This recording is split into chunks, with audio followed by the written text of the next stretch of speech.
Movement is life. What is death? Stillness. Too much negative health information is a problem. Virender Sehwag, Gautam Gambhir, उनको treat करने का मौका मिला। आपको 100 काम ऐसे बता सकता हूँ जिसमें फॉरवर्ड बेंडिंग करनी है। आपने शूज टाई करने हैं तो आपने फॉरवर्ड बेंडिंग करनी है। चेयर पे बैठना है तो आप फॉरवर्ड बेंड करके बैठोगे। फेस वॉश करना है तो फॉरवर्ड बेंडिंग करनी है। मेरे ही फिजियोथेरेपिस्ट के पास जाओगे तभी ठीक होगे। अगर डॉक्टर उनको डरा दे कि इसका इलाज तो सिर्फ सर्जरी है। गोल्डन टेम्पल में मैसिव कैंप्स किए मैंने पे, अराउंड 300 फिजियोस, 2500 लोग एक ही कैंप में फ्री ऑफ कॉस्ट। इस इक्विपमेंट का नाम है बोनी कपूर। 60 साल की उम्र में बाल सफेद हो जाना बीमारी नहीं होती। वही विटामिन डी है, वही कैल्शियम है, वही जेल है जो आशीर्वाद की तरह दे दी जाती है। यहाँ पे कोई बच्चा उल्टा पैदा हुआ था, वो ठुड्डा मार देता तो उससे भी ठीक हो जाता। हेलो एवरीवन, मैं हूं प्रशांत मेहरा और मैं हूं Madhusudan. Welcome to our podcast physiotherapy versus myths. और आज की बात पहुंची है डॉक्टर सोहराब तक, who is settled in UK, a very renowned and vivid physiotherapist who has been practicing physiotherapy from last 15 years. बताएंगे सर की जर्नी कैसे स्टार्ट हुई, कहाँ से स्टार्ट हुई? मेरी फिजियोथेरेपी की जो जर्नी है 2006 में स्टार्ट हुई थी, तो it started around 20 years back. तो उसके बाद मैंने बैचलर्स की 2011 में कंप्लीट हुई। 2013 में मैंने फिर मास्टर्स डिग्री ली and then I went to Australia to learn more about physiotherapy. उसके बाद मैं वापस आया तो I was skilled enough to treat patients, और फिर मैंने अपना क्लिनिक शुरू किया 2015 में, एंड तब से मैं लगातार अपने पेशेंट्स देख रहा हूँ। Like I have the opportunity of conducting physio सेवा कैंप्स, अवेयरनेस कैंप्स मैंने किए। गोल्डन टेम्पल में मैसिव कैंप्स किए मैंने। मेरे साथ बहुत सारी टीम थी, बहुत सारे फिजियोस थे, अराउंड 300 फिजियोस, 2500 लोग एक ही कैंप में फ्री ऑफ कॉस्ट ट्रीट किया हमने सेवा कैंप्स में। कैंप्स के साथ साथ मैंने स्पोर्ट्स टीम्स के साथ काम किया। I was lucky to work with sports teams, cricket teams के साथ बेसिकली। वीरेंद्र सहवाग, गौतम गंभीर, उनको ट्रीट करने का मौका मिला। एंड 2025 में recently I was working with Australia champions team, जो क्रिकेट ऑस्ट्रेलिया, जो हमारे लेजेंड्स थे, चाइल्डहुड हीरोज, उनके साथ काम किया मैंने। Brett Lee one of them, I have treated him, और मेरे पास उनका एक गिफ्ट भी है। He gave me his last journey. ये मेरे पीछे ही रहता, मेरे हमेशा मेरे क्लिनिक में। It's like an inspiration. He gave me the jersey and said कि this is the last time I have played wearing a jersey. तो ये मैं तेरे को गिफ्ट कर रहा हूँ। तो that is a beautiful memory. This is huge. तो long journey है।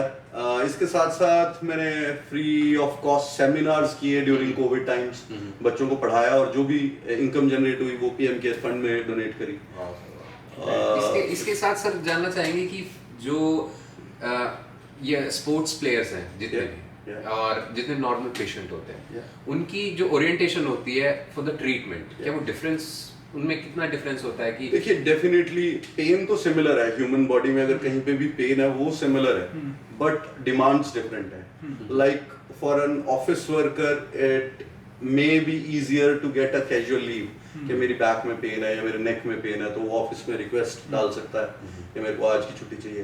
बट फॉर अ प्लेयर जिसके लिए world cup on the line हो, and we have recently won the world cup, तो आप सोचिए उन प्लेयर्स के ऊपर कितना प्रेशर रहता है। कोई निगल है, ऑन फील्ड इंजरी है, but they have to be ready for their country next day, next match. तो स्पोर्ट्स फिजियोथेरेपी में जो ऑफ सीजन का कंसेप्ट है वो चला गया अब, बिकॉज पहले ऑफ सीजन ऑन सीजन होता था कि 6 महीने प्लेयर को रेस्ट मिल जाती थी। नाउअडेज क्रिकेट में या तो आप इंटरनेशनल गेम खेल रहे हो, अगर आप उससे फ्री हुए तो कोई टूर्नामेंट आ गया है, बायलैटरल सीरीज है, फिर उसके बाद लीग्स, आईपीएल कितनी बड़ी लीग है हमारी, तो प्लेयर्स को वो रेस्ट नहीं मिलती। तो वर्कलोड मैनेजमेंट उसमें जो फिजियोथेरेपिस्ट का रोल है वो बहुत ही बड़ा है।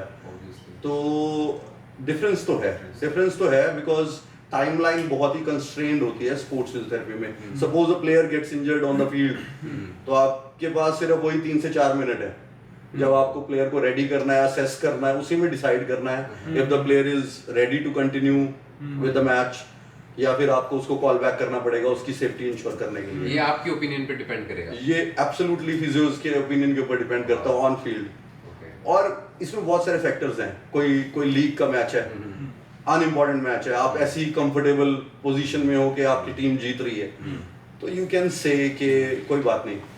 लेकिन क्रंच सिचुएशन में आपका मेन प्लेयर इंजर हो जाए and you have to make him play, तो वो फिजियो की रिस्पॉन्सिबिलिटी है।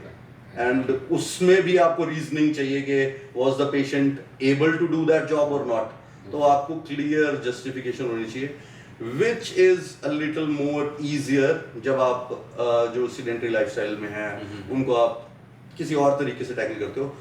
With regards to pain it's similar, तो आपकी रिस्पॉन्सिबिलिटी तो दोनों तरफ है, चाहे वो पेशेंट है चाहे वो प्लेयर है, पेन से तो बाहर निकालना ही है।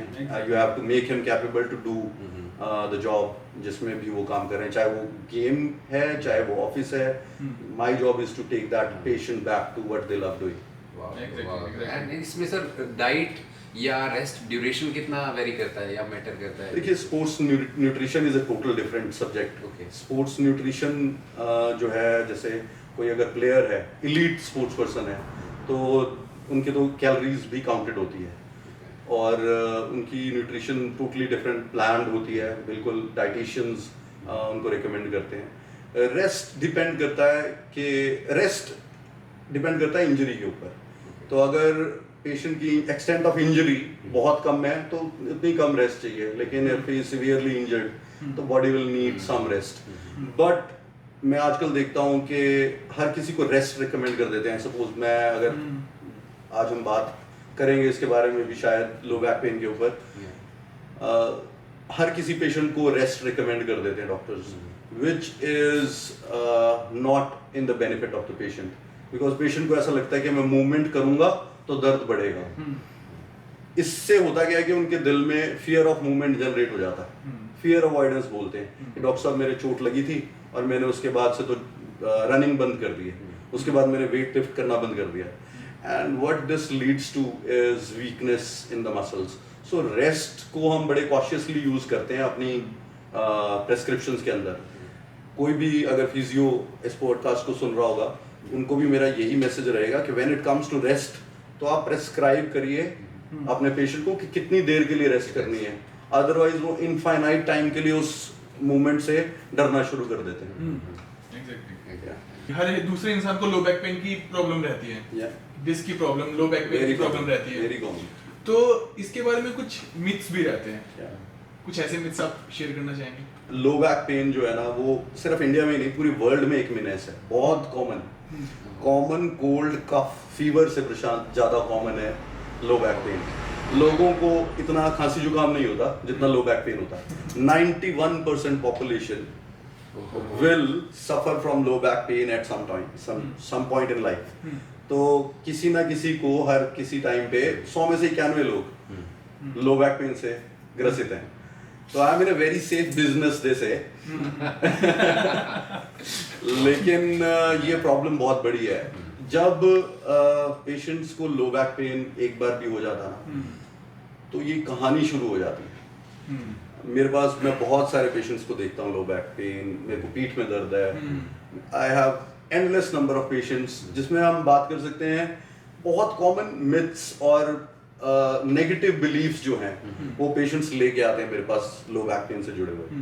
जैसे कि सबसे कॉमन आपने भी शायद सुना हो कभी कि मेरी L4 L5 डिस्क बल्ज है जी, स्लिप हो गई है डिस्क, L5 S1 में डिस्क स्लिप हो गई है, और दे कम विद द डायग्नोस कि डॉक्टर साहब इसका कोई इलाज नहीं है, ये डिस्क स्लिप हो गई है, मेरे को पीठ दर्द है पिछले 15 साल से, and they have exact number of years.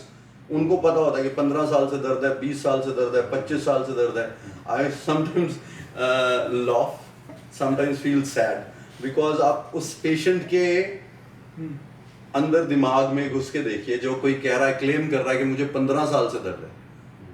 तो अगर किसी भी व्यूअर को एक्सपीरियंस हो और टूथेक, दांत में दर्द, और सोचिए अगर आपको दर्द 15 साल से महसूस हो रहा हो तो आपकी क्या कंडीशन होगी। ऐसा ही मैं जब सुनता हूँ पेशेंट के मुंह से तो मेरे को फील होता है। जैसे आप बोल रहे थे ना कि कहानियां महसूस भी की जाती हैं, जब मैं सुनता हूँ अपने पेशेंट की स्टोरी तो मेरे को बड़ा दुख फील होता है। एंड प्रॉब्लम यही है कि उन पेशेंट्स को किसी ने आज तक गाइड ही नहीं किया कि जैसे लो बैक पेन है, खांसी जुकाम है, इट कैन कम बैक। खांसी जुकाम साल में 2 बार हो सकता है हर किसी को, लेकिन when it comes to back pain, लोग याद रखना शुरू कर देते हैं कि डॉक्टर साहब 2011 में मैं अपने फ्रेंड की शादी में गया था, वहाँ पैर स्लिप हुआ, तब बहुत पेन हुआ बैक में, तो डॉक्टर ने एमआरआई रिकमेंड करी, उसमें डिस्क बल्ज आ गया, तब तो ठीक हो गया था, लेकिन अब हर सर्दियों में मेरे को दर्द शुरू हो जाता। और this is the most common story. L4 L5 disc bulge उनके एमआरआई में 30 की एज के बाद आएगा ही आएगा। It's a normal ageing process. ये so to cut you doctor, but ये स्पाइन जो है इसमें कैन बी लाइक सी कि कहाँ क्या कैसे होगा? या this is my favourite tool. Okay, मैं इसको उठा के आपको दिखाता हूं। मैंने नाम रखा हुआ है, या इस इक्विपमेंट का नाम है बोनी कपूर। सो ये जो लोअर लंबर वर्टिब्रास हैं यहाँ पे, ये 33 वर्टिब्रास होती हैं टोटल। जो भी व्यूअर्स सुन रहे हैं उनको बड़े ध्यान से बता देता हूँ कि टॉप 7 जो पहली 7 हड्डियां हैं, दैट इज कॉल्ड सर्वाइकल, फिर थोरैसिक वर्टिब्रास होती हैं, मिड बैक, और जो 5 नीचे वाली हड्डियां होती हैं उनको हम लंबर वर्टिब्रास बोलते हैं। 1 2 3 4 5। तो ये जो L4 L5 है, this is the most common disc bulge. इसमें सबसे ज्यादा कॉमनली डिस्क बल्ज होता है। This is the bony part, white one, और ये जो ट्रांसलूसेंट सा स्पेस है, that is known as the disc. और ये डिस्क का काम होता है शॉक एब्जॉर्प्शन का। बट इसमें होता क्या है कि after the age of 30 generally लोगों को डिस्क बल्जेस होते ही होते हैं। It's like greying of hair. 60 साल की उम्र में बाल सफेद हो जाना बीमारी नहीं होती, लेकिन जब भी पेशेंट एमआरआई के अंदर जाता है और उसकी रिपोर्ट बाहर आती है, तो उसके अंदर वो बोल्ड लेटर्स में लिखते हैं स्पेसिफिकली कि there is degenerative change in the spine. अब इतनी इंग्लिश तो हर किसी ने पढ़ी ली है, गूगल चला रहे हैं, स्मार्टफोन सबके हाथ में है, तो जैसे ही वो डीजनरेटिव वर्ड सुनते हैं तो उनको लगता है कि कुछ खराब हो गया, कुछ तो गड़बड़ है। सारा कुछ डिपेंड करता है कि डॉक्टर ने उनको कैसे मैसेज डिलीवर किया है। अगर डॉक्टर उनको डरा दे कि इसका इलाज तो सिर्फ सर्जरी है, बाकी आप जो मर्जी कर लो, ठीक नहीं हो सकता।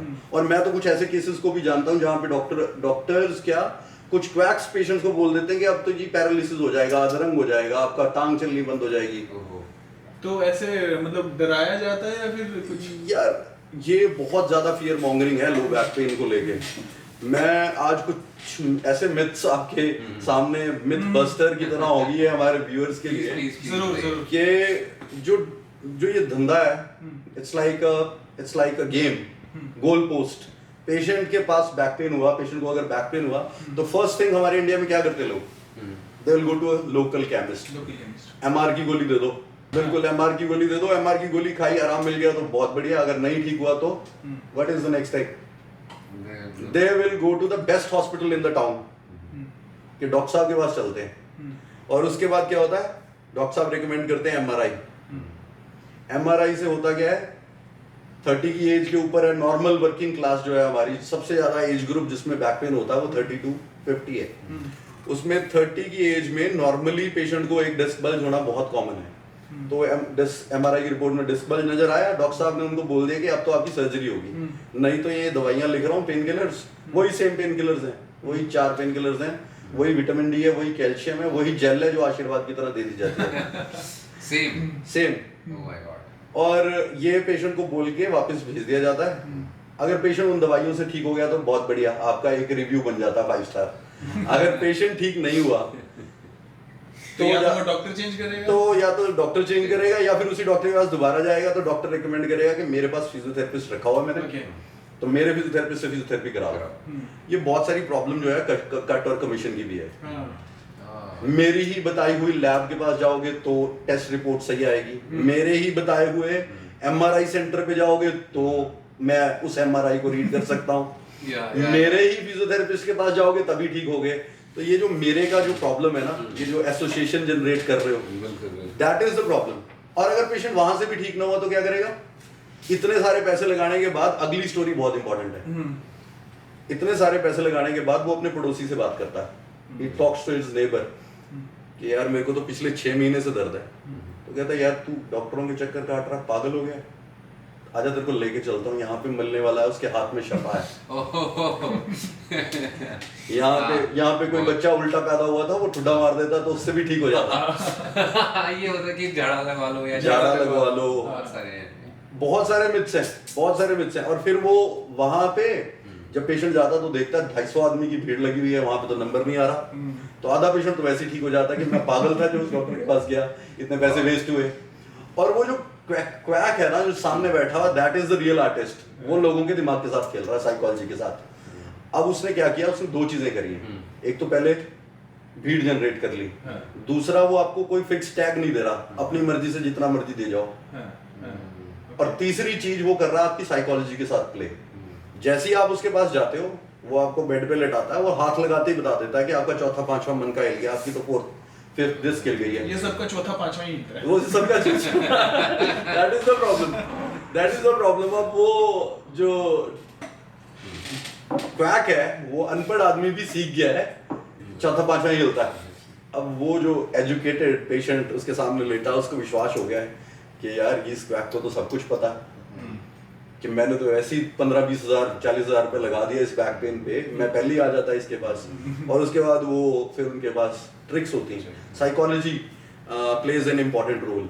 जो हम दर्द को समझने का जो करंट मॉडल है उसका नाम है BPS model, bio psycho social model. Bio मतलब लिविंग टिश्यू में अगर आपकी मान लो हड्डी में फ्रैक्चर आ गया तो that is the living tissue. दूसरा पार्ट है साइकोलॉजी ऑफ द पेशेंट। कुछ पेशेंट्स मेरे पास ऐसे आते हैं कि डॉक्टर साहब ये पेन मेरे को ही क्यों हुआ, अब तो ये पेन मेरे साथ ही जाएगा। उनका बिलीफ सिस्टम वैसा बन गया, साइकोलॉजी डिप्रेशन में है, एंग्शियस है, एंग्जाइटी में है। और कुछ पेशेंट्स ऐसे होते हैं कि डॉक्टर साहब कोई बात नहीं, आप एक्सरसाइजेस बताओ हम इसको ठीक कर लेंगे। तो दोनों बिल्कुल डिफरेंट माइंडसेट्स हैं। साइकोलॉजी सोशल फैक्टर्स बहुत इंपॉर्टेंट है यार। कोई एक पेशेंट मेरे पास आया जो कि वेल्दी है, उसको फैमिली सपोर्ट है, उसको काम का स्ट्रेस नहीं है, उसको घर की किसी रिस्पॉन्सिबिलिटी का कोई फर्क नहीं है, तो सोशल फैक्टर्स भी कंपेयर करिए उस पेशेंट के साथ जो कि सिंगल अर्निंग मेंबर है फैमिली का और उसको बैक पेन हो गया और उससे चलना फिरना नहीं जा रहा है, सारी रिस्पॉन्सिबिलिटी उसके ऊपर है। तो सोशल फैक्टर्स, उसको वर्क में स्ट्रेसेस हैं, उसको छुट्टी नहीं मिल रही काम से, ऑडिट आने वाला है, कोई बैंकर मेरे पास आ जाए 31 मार्च से पहले उनको छुट्टियां नहीं मिलती और बैक पेन हो रहा है। तो ये बहुत सारे फैक्टर्स हैं जो एक्यूमुलेटिव पिक्चर जो हम देखते हैं। एक पेशेंट सिर्फ एक मशीन का टुकड़ा नहीं है। एक पेशेंट मेरे पास अगर आता है तो मैं उसको ह्यूमन बीइंग की तरह समझता हूँ कि इसके कुछ गोल्स हैं, इसके कुछ बिलीव्स हैं, इसका कुछ दर्द है। इवन मेरे पास अगर एक फार्मर भी आया तो उसने भी अपने बच्चों का पेट पालना है, उसने खेती करनी है, उसने कसी चलानी है, उसने ट्रैक्टर पे बैठना है, उसने दूध निकालना है। तो मेरे लिए वो भी उतना इंपॉर्टेंट है जितना कि एक स्पोर्ट्स पर्सन। तो मुझे एक पूरी पिक्चर उसकी लाइफ की समझनी पड़ेगी एज ए ह्यूमन बीइंग। और इसमें जो लो बैक पेन के जो मिथ्स हैं उसमें बड़ा कॉमन है कि वजन नहीं उठाना, आगे नहीं झुकना। एज ए ह्यूमन बीइंग आप सारे व्यूअर्स भी सोच के देखिए, मैं आपको 100 काम ऐसे बता सकता हूँ जिसमें फॉरवर्ड बेंडिंग करनी है। आपने शूज टाई करने हैं तो आपने फॉरवर्ड बेंडिंग करनी है, आपने चेयर पे बैठना है तो आप फॉरवर्ड बेंड करके बैठोगे, अगर आपने फेस वॉश करना है तो फॉरवर्ड बेंडिंग करनी है। एक भी काम ऐसा नहीं है ह्यूमनली जो कि हम डे टू डे एक्टिविटी में करें जहाँ पे हमें एक्सटेंशन चाहिए, पीछे मुड़ के नहीं। और सारे पेशेंट्स को एक ही ज्ञान दिया जाता है कि आगे झुकना बंद कर दो। अच्छा, हाँ, मैं तो एक ऐसे हॉस्पिटल को भी जानता हूँ जिन्होंने मोहर बना रखी है, they have a stamp, झुकना मना है। And और जब मैं उनकी स्लिप को पढ़ता हूँ, then I see कि ये कितना बड़ा डर है। और जितने भी आप इंटरेस्टिंगली, मैं मधु आपको एक बात बताना चाहता हूँ कि अगर मेरे पास कोई बैक पेन पेशेंट आया है वो फॉरवर्ड बेंड पोजीशन में ही आता है। क्यों? क्योंकि उस पोजीशन में उसको आराम मिल रहा है और डॉक्टर उसको क्या बोल देता है, झुकना मना है, फॉरवर्ड बेंडिंग इज डेंजरस। तो फिर वो अपना कब तक काम कैसे? और ये समाज में आप सारे व्यूअर्स भी मानेंगे इस बात को कि आपको कोई भी आदमी बोल देगा हार्ट बेड पे सोइए, हार्ट बेड पे सोइए, तो मैं उनको बोलता हूँ कि पेशेंट को तो पहले ही दर्द है and the patient starts sleeping on the floor, कि वो जमीन पे लेटना शुरू कर देता है कि मैं हार्ट बेड पे सोऊंगा। तो ये तो सोने पे सुहागा, एक तो करेला ऊपर से नीम चढ़ा। तो उसको और बिल्कुल आराम मिलने के बजाय उसको पेन और हो रहा है, उसकी बैक और स्टिफ होती जा रही है। तो ये बहुत सारे मिथ्स हैं इंडिया में, बड़े कॉमन मिथ्स हैं यार। इनफैक्ट सर आज की जो ये है कह सकते हैं एविडेंस बेस्ड मॉडर्न मेडिसिन है वो, और एक मैनुअल थेरेपी, एक मैनुअल प्रैक्टिस जो कई हजार साल से चलती आ रही है, जिसके बेसिस पे आप एक्सरसाइज कर रहे हैं, आपने एक मास्टरी हासिल की है अपनी प्रोफेशन में, अपनी प्रैक्टिस में। तो क्या आपको लग रहा है कि भाई इस मेडिसिन बेस्ड प्रोसेस के साथ साथ manual hands on practice will carry forward? in this बिल्कुल time? यार, बिल्कुल। देखिए, ऐसा है कि मैनुअल थेरेपी जिसकी हम बात करते हैं, उसके फादर ऑफ मैनुअल थेरेपी उनका नाम था हिप्पोक्रेट्स, जो कि बहुत बड़े थिंकर थे, फिलोसफर थे। 400 BC, मतलब आज से करीब 2400 साल पहले प्रूफ्स मिलते हैं जहाँ पे मैनुअल थेरेपी प्रैक्टिस होती थी रोमन कल्चर्स में। और उसके बाद बहुत सारे एविडेंसेस हमें मिले कि ट्राइबल पॉपुलेशंस में मैनुअल थेरेपी होती थी। मैनुअल थेरेपी का मतलब हाथ से अगर आप स्पाइन को मोबिलाइज कर रहे हो या मैनिपुलेट कर रहे हो। मैनिपुलेशन मतलब आप वो कई सारी वीडियोस देखते होंगे ना, क्लिक की आवाज आती है, क्लिक की आवाज आती है। मैनिपुलेशंस की। तो दैट इज अ स्किल। ये बहुत टाइम से 2400 साल से हो रही है। तो इंडियन ट्राइबल कल्चर्स में, जापानीज कल्चर्स में, मिडिल ईस्ट में ये प्रैक्टिस होती थी। फिर आया 1800s का दौर, जहाँ पे बोन सेटर्स, जो कि यूके यूरोपियन कंट्रीज में प्रैक्टिस करते थे, बोन सेटर्स जो कि बोन को सेट कर देते थे। फिर आया 1900s का दौर, 1970s का, जहाँ पे साइंस ऐड होने लगी। बिकॉज कायरोप्रैक्टिक और ऑस्टियोपैथी नाम की जो दो प्रोफेशन है, उन्होंने एक्सक्लूसिवली काम किया मैनिपुलेशंस के ऊपर। इससे पहले सब हाथ से ही प्रैक्टिस, सब हाथ से चल रहा है, ये सब manual therapy is all about hands. ये हैंड जो हम हाथों से कोई भी ट्रीटमेंट दे रहे हैं, दैट इज मैनुअल थेरेपी। तो ये सारा फिजियोथेरेपी का पार्ट बना पोस्ट वर्ल्ड वॉर। फिजियोथेरेपी एक प्रोफेशन राइज हुआ वर्ल्ड वॉर 2 के बाद, और उसके बाद से ये प्रोफेशन बड़ा होता गया बिकॉज इसका स्कोप बढ़ता गया। कि जो सोशल मीडिया पे ये ट्रेंड चल पड़ा है कि भाई कोई भी आता है, एक वीडियो बनाता है और एक एडवाइस देता है, ये ट्रेंड क्या हेल्प कर रहा है ये प्रोफेशन के लिए? क्या as a damage, as a disaster है, या फिर this is helping us? What it is like? देखिए, too much health information, too much negative health information is a problem. जब मैं बोलता हूँ नेगेटिव हेल्थ इंफॉर्मेशन, लोगों के दर्द क्रॉनिक क्यों हो जाते हैं? क्रॉनिक का मतलब 1 साल से ज्यादा आपको दर्द क्यों रहेगा? नॉर्मली आपको कोई चोट लगी तो बॉडी उसको हील कर देती है। अगर आपको कोई कट लगता है वो ऑटोमेटिकली हील हो जाता है इफ यू रेस्ट इट। आपने उसको कंडीशंस दी, रेस्ट दिया, डाइट प्रॉपर ली, तो वो भर जाएगी। लेकिन अगर चोट भर भी गई है लेकिन आपका दर्द ही नहीं गया, क्यों? इसका रीजन बहुत सारे हैं। सबसे पहला है health care professional shopping. Health care professional shopping का मतलब है एक ही बीमारी के लिए 4 डिफरेंट ओपिनियन ले लिए हमने। कोई कह रहा आपकी नसें कमजोर है, कोई कह रहा आपकी हड्डी में दर्द है, कोई कह रहा विटामिन D3 की कमी है, कोई कह रहा आपका मिसअलाइनमेंट हो गया है। तो पेशेंट को समझ में ही नहीं आता कि एक्चुअल कॉज क्या है। कंफ्यूजन हो जाता है। Confusion, multiple conflicting opinions. I remember 2015 में मेरे को एक पेशेंट आके बोलता है कि I am suffering from Bertolotti syndrome. Bertolotti syndrome मैंने आज तक नहीं सुना। तो लकीली मेरा टेबल जो था उस टाइम पे मेरे क्लिनिक में, उसकी हाइट थोड़ी ज्यादा थी। मैंने फोन निकाला और मैंने फोन में नीचे सर्च किया उसे, and it is another name of lumbago, मतलब लंबर लो बैक पेन का एक डिफरेंट नेम है। ओके। तो मैंने कहा हाँ I am expert in Bertolotti syndrome, क्योंकि किसी ने उसको बता दिया था, and the patient got better कि आप तो बड़े एक्सपर्ट हैं। क्योंकि ये डर किसी ना किसी ने बिठाया। और कुछ केसेस तो मैं ऐसे देखता हूँ आजकल, psychologically they have went into depression.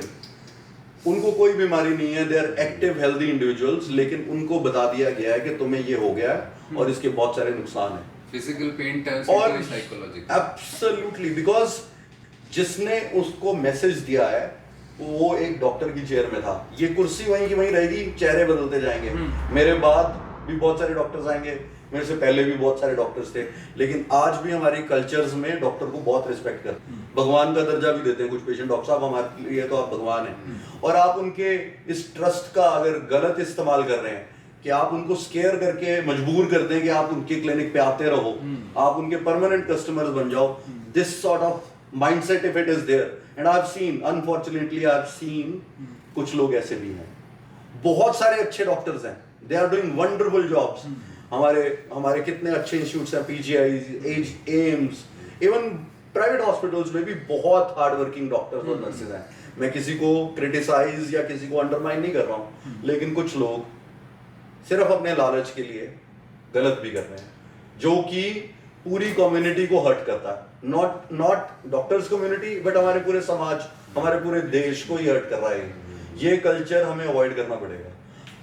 the upcoming 10 to 15 years, किस हिसाब से हम सोच सकते हैं कि इसमें कुछ इन्वेंशन होगा, कुछ मॉडर्न टेक्निक्स यूज होंगी, या it will go with manual practices also? Like किस हिसाब से? देखिए आजकल के दौर में there are lot of things happening in physiotherapy.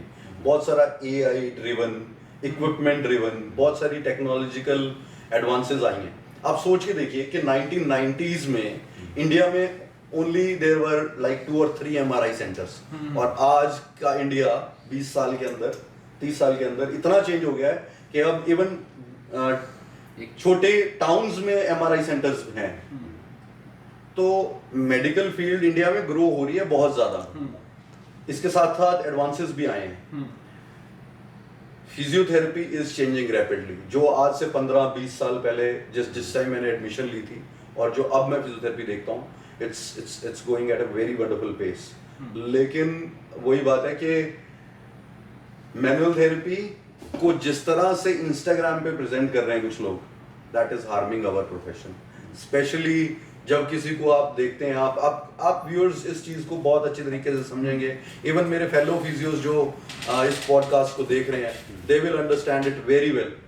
आपके रील्स के अंदर जब आप स्क्रॉल कर रहे हैं तो हर तीसरी ऐड आपको हेल्थ रिलेटेड मिल रही है, एडवाइजेस मिल रहे हैं, और उसमें भी नेगेटिव हेल्थ इंफॉर्मेशन आपको दी जा रही है. कुछ तो सिर्फ और क्लिक बेट मार्केटिंग है. क्लिक बेट मार्केटिंग का मतलब ये कि आपको कोई वल्गर सा थंबनेल दिखा के किसी पेड एक्ट्रेस को लेके आए और उसके साथ वो रील आपने शूट कर ली है, और टेल बोन में प्रॉब्लम दिखाएंगे, स्टर्नम चेस्ट एरिया के आसपास फीमेल के प्रॉब्लम दिखाएंगे.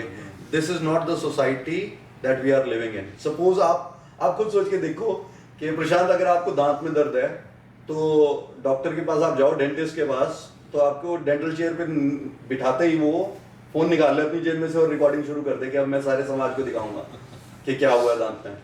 और ये तो फिर भी ठीक है. इमेजिन कि अगर कोई पाइल्स का पेशेंट हो तो क्या हो. तो ये जो कल्चर है जहां पे मेडिकल फील्ड को आप सेल कर रहे हो, not for medical education, just to create fear और डर का धंधा चलाने के लिए, अगर आप ऐसा कुछ चल रहा है तो that is bad. Future is very bright, क्योंकि व्यूज तो टेम्परेरी होते हैं, क्रेडिबिलिटी परमानेंट है. साइंटिफिक चीजें जो हैं वो सस्टेन करेंगी, इमॉर्टल होती है साइंस. और ये जो व्यूज और इंस्टाग्राम रील्स के चक्कर में आज हीरो हैं, जब सच्चाई सामने आएगी तब लोग भी जान जाएंगे कि इन्होंने धोखा किया हमारे साथ. भीड़ और व्यूज कभी भी गारंटी नहीं है सच्चाई की. इसीलिए मैं हमेशा जितने भी यंग जो फिजियोज हैं उनको भी यही बोलूंगा कि आप क्रेडिबिलिटी की तरफ जाइए, वो परमानेंट है.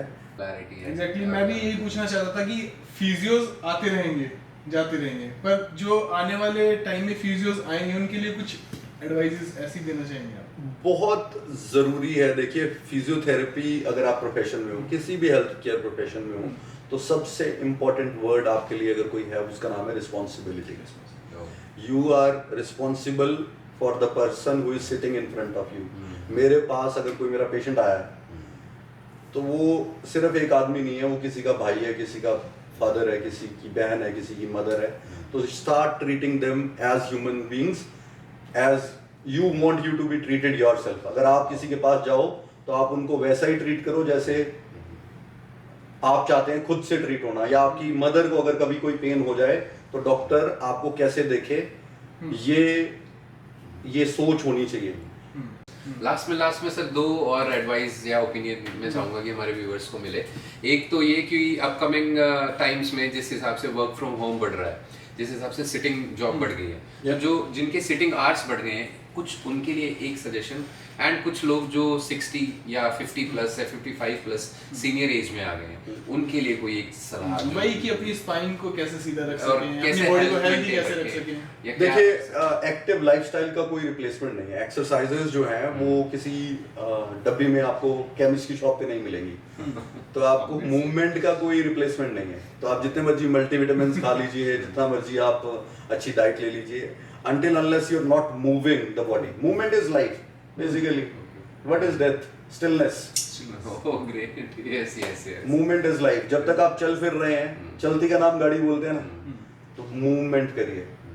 आपने एक सवाल और मेरे से पूछा था कि the senior age gap. Yeah, that is a wonderful question. Because हम सारे यंग पॉपुलेशन जो कि आजकल इंटरनेट पे देख रही है, हमारे भी घर में पेरेंट्स हैं, तो एक बहुत ही कॉमन प्रॉब्लम जिसके बारे में आपको मैं अवेयर करना चाहता हूँ, that is sarcopenia. Sarcopenia. Sarcopenia जो है उसका मतलब होता है ओल्ड एज में मसल लॉस होना। आफ्टर द एज ऑफ 50, 55, 60 में जब एंटर करते हैं, अर्ली 60s में रैपिडली मसल लॉस होना शुरू हो जाता है।